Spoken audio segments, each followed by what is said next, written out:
Oggi realizziamo insieme un sacchetto profumato per cassetti con la mia taglicuce vintage industriale restaurata. Iscriviti al mio canale e attiva la campanella.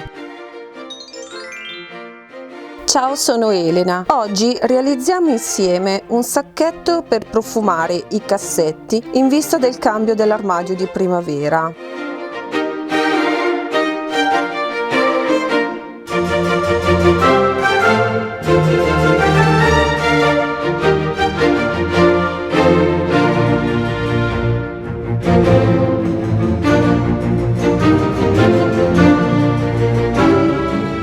Fare un orlo a 1 centimetro in alto e in basso sul dritto del tessuto o rifilare con le forbici tagliacampioni.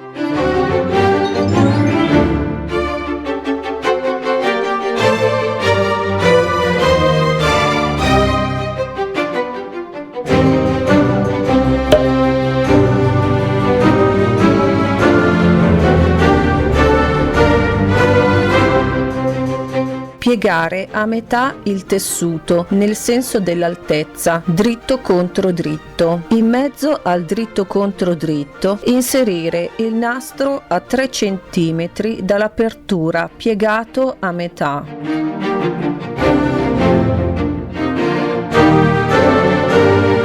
Cucire i lati a 1 centimetro dal bordo.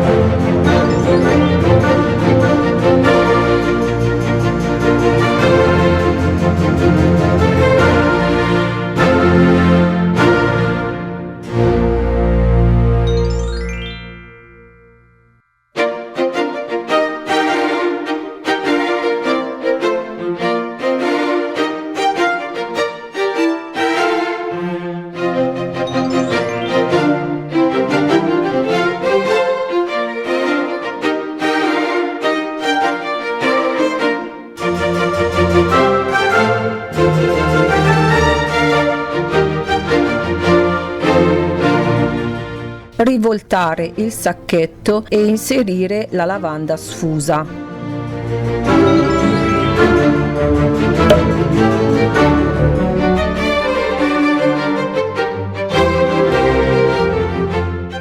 Annodare il nastro per chiudere il sacchetto.